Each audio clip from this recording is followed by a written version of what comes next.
আমি নিজের সাথে কিছু একটা করছিলাম। সেই সময় আমার ভাই রুমে চলে আসে ফোনের চার্জার নিতে। আমার এই অবস্থা দেখে সে একটু লজ্জা পেয়ে যায়। আমি তাকে দেখে খুব লজ্জা পাই। পরে আমি তাকে জিজ্ঞাসা করলাম, কি হয়েছে, কেন এসেছো রুমে? সে বলল, মোবাইলের চার্জার নিতে। আমি তাকে আমার পাশে এসে বসতে বললাম। সে আমার পাশে এসে বসে জিজ্ঞাসা করল, আপু কি করছিলে? জামাইয়ের কথা মনে হচ্ছিল বুঝি? আমি বললাম, না, জামাইয়ের কথা মনে করে তো আর লাভ নেই।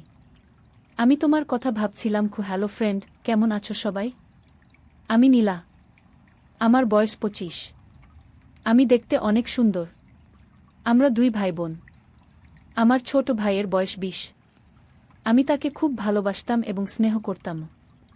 আমার বিয়ের আগে আমি তার সাথে অনেক সময় কাটিয়েছিলাম। সে দেখতে সুন্দর হওয়ায় আমি তার প্রতি দুর্বল ছিলাম, কিন্তু তা কখনো প্রকাশ করিনি। মনে মনে অনেকবার চেয়েছিলাম তার সাথে ঘনিষ্ঠ হতে এবং তার কাছ থেকে ভালোবাসা পেতে, কিন্তু কখনো সাহস হয়নি বলার। কিছুদিন পরে আমার বিয়ে হয়ে যায় এবং আমি শ্বশুরবাড়ি চলে যাই। সেখানে সংসার শুরু করি। আমার স্বামী আমাকে অনেক ভালোবাসত। কিছুদিন পর তার আচরণে অনেক পরিবর্তন লক্ষ্য করি। সে আর আগের মতো আমাকে ভালোবাসে না।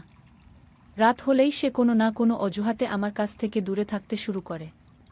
আমি যখনই তার কাছে যেতাম ভাবতাম আজ তার সাথে সময় কাটাবো এবং আদ্র ভালোবাসা নেব, কিন্তু সে আমার কাছ থেকে অনেক দূরে থাকতে শুরু করল।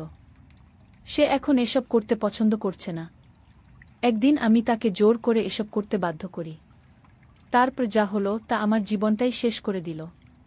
এই বয়সেই আমার ভালোবাসার প্রয়োজন ছিল, কিন্তু তা আর হবে না মনে হতে লাগল। কারণ আমার স্বামী এখন অক্ষম হয়ে পড়েছে। তার কোনো এক রোগ ছিল যার প্রভাব এখন দেখা দিতে শুরু করেছে। তাই সে আর কোনোভাবেই আমার অপূর্ণ ভালোবাসা পূর্ণ করতে পারবে না। আমি আমার জীবনের কথা ভাবতে ভাবতে অনেক কান্না শুরু করে দিলাম। এখন আমার কি হবে? কারণ আমার এসবের খুব প্রয়োজন ছিল। আমি এই আনন্দ, এই সুখ না নিয়ে থাকতে পারি না। তাই এখন প্রায় প্রতি রাতে নিজের সাথে বিভিন্ন উপায়ে সে আনন্দ নিতে শুরু করি।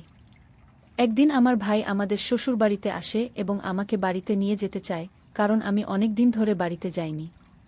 সে এসে আমার এই অবস্থা দেখে সন্দেহ করতে শুরু করে। কারণ আমি টেনশনে অনেক শুকিয়ে গিয়েছিলাম আর আমার চোখের নিচে কালো দাগ হয়ে গেছে। সে আমাকে জিজ্ঞাসা করতে শুরু করে, আপু তোমার কি হয়েছে? তুমি এখানে অনেক কষ্টে আছো নাকি? জামাই কি তোমাকে মারে নাকি? না অন্য কিছু? আমি তাকে বললাম, না, এসব কিছু না। কিছুই হয়নি, তুই টেনশন করিস না। তারপর আমি তার সাথে আমাদের বাড়িতে যাই এবং বেশ কিছুদিন থাকার পরিকল্পনা করি। আমি মনে মনে ঠিক করেছিলাম যে আমি আর শ্বশুরবাড়িতে ফিরব না। বাড়িতে চুপচাপ থাকতাম। একদিন বিকেলে ছাদে বসে ভাবছিলাম আমার কি হবে এখন, আর কান্না করছিলাম। ঠিক তখনই আমার ভাই সেখানে চলে আসে। আমার কান্না দেখে সে আমার পাশে বসে আমার চোখের জল মুছে দেয় আর আমার হাত ধরে জানতে চায় কি হয়েছে। আমি লজ্জায় কিছু বলতে পারছিলাম না। তারপরেও সে অনেক জোর করার পর আমি তাকে বলি যে আমার জামাই আমাকে আর তেমন ভালোবাসে না এবং সে আমাকে সেই সুখ দিতে পারে না। আমার কথা শুনে সে একটু চুপ হয়ে যায়। পরে সে বলে, কেন, কি হয়েছে? তোমরা তো আগে ভালোই ছিলে, তাহলে এখন কি হলো? আমি তাকে বললাম, সে আর কোনোদিন আমাকে সেই সুখ দিতে পারবে না। আমার কথা শুনে তারও মন খারাপ হলো। আমি মনে মনে ভাবছিলাম, এই সুখ এবং ভালোবাসা যদি আমি আমার ভাইয়ের কাছ থেকে পাই তাহলে অনেক ভালো হবে। তাই আমি একটি পরিকল্পনা করি। কান্না করতে করতে আমি তাকে জড়িয়ে ধরলাম। সে একটু লজ্জা পেল, কিন্তু কিছু বলল না। সে আমার পিঠে হাত রেখে বলানো, দেখো আপু, তুমি এত টেনশন করো না, দেখি কি করা যায়। তার এই কথা শুনে আমি বললাম, কি আর দেখবে তুমি, আমার এই সুখ কি তুমি এনে দিতে পারবে? আমি এভাবে থাকতে পারি না, অনেক কষ্ট হয়। সে আর কিছু না বলে আমাকে নিয়ে নিচে চলে আসে নাস্তা করার জন্য। আমরা নাস্তা করলাম এবং অনেক গল্প করলাম। আমি মনে মনে ভাবছিলাম আমার ভাইও হয়তো আমাকে নিয়ে কিছু ভাবতে শুরু করেছে। তাই আমি অনেক আনন্দ পেলাম। এরপর থেকে আমি আমার ভাইয়ের কাছাকাছি থাকতে শুরু করলাম আর সেও আমার কাছাকাছি থাকতে পছন্দ করল। এখন প্রতি রাতে আমি আমার ভাইয়ের কথা ভাবতে ভাবতে নিজের সাথে বিভিন্নভাবে আনন্দ নিতে থাকি। একদিন রাতে ঘুমানোর জন্য রুমে চলে যাই, ঘরের দরজা প্রায় খোলা ছিল। আমি নিজের সাথে কিছু একটা করছিলাম। সেই সময় আমার ভাই রুমে চলে আসে ফোনের চার্জার নিতে। আমার এই অবস্থা দেখে সে একটু লজ্জা পেয়ে যায়। আমি তাকে দেখে খুব লজ্জা পাই। পরে আমি তাকে জিজ্ঞাসা করলাম, কি হয়েছে, কেন এসেছো রুমে? সে বলল, মোবাইলের চার্জার নিতে। আমি তাকে আমার পাশে এসে বসতে বললাম।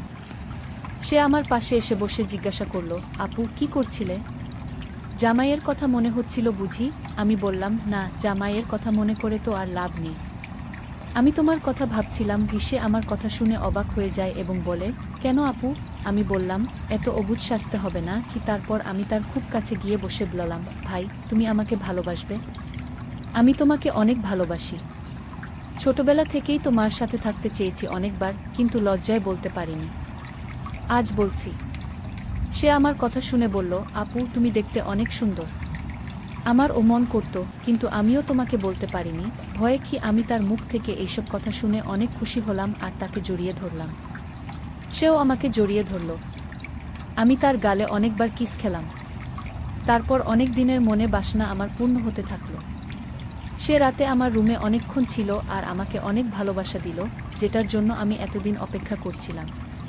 পরে সে তার রুমে চলে গেল আর বলল, একটু পরে যেন আমার রুমে আসো, কারণ অনেকক্ষণ হলো আমি তোমার রুমে আছি, কেউ যেন সন্দেহ না করে। পরে আমি সুযোগ বুঝে তার রুমে গিয়ে আবার শুরু করলাম বাকি কাজগুলো। আমার ভাইয়ের এসব দেখে আমি তো অবাক হয়ে গেলাম। ভাবছিলাম, যদি কিছুদিন আগে আগে এসব হতো তাহলে আমি হয়তো বিয়েই করতাম না। আমরা সেদিন অনেকবার ঘনিষ্ঠ সময় কাটিয়েছিলাম। যেই ভালোবাসা আমার ভাই আমাকে দিয়েছে, এতদিনেও আমার স্বামী আমাকে এই রকম ভালোবাসা দিতে পারেনি। তাই আমি মনে মনে ঠিক করলাম, আমি আমার স্বামীকে ছেড়ে দেব এবং বাড়িতেই থাকব। আর আমার সব অপূর্ণতা আমার ভাইয়ের কাছ থেকে পূরণ করব। এরপর থেকে আমিও আমার তাই একসাথে অনেক সময় কাটাতে শুরু করলাম।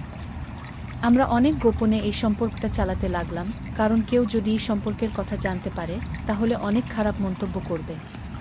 তাই আমরা খুব সাবধানে আমাদের সম্পর্কটা চালিয়ে যেতে থাকলাম। আমি এখন অনেক খুশি, কারণ আমার ভাই আমাকে অনেক ভালোবাসে এবং যত্ন নেয়। আমরা অনেক সময় বাইরে ঘুরতেও যেতাম, আর সেখানেও সুযোগ পেলে আমি আমার ভাইয়ের কাছ থেকে ভালোবাসা নিতাম।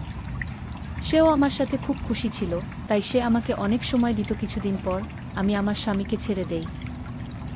আমি বাড়িতে এসে আমার মায়ের সাথে সব শেয়ার করি এবং বলি যে জামাই আমাকে আর ভালোবাসে না।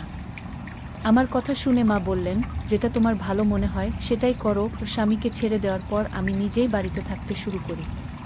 আমি আর আমার ভাই একসাথে থাকা শুরু করলাম, অনেক সময় কাটাতে লাগলাম, গল্প করতাম, যা আমার জন্য অনেক ভালো সময় ছিল।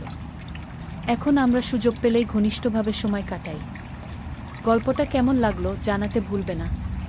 তোমাদের সাথেও কি এমন কোনো ঘটনা ঘটেছে? যদি ঘটে থাকে তাহলে কমেন্টে জানাতে ভুলবে না।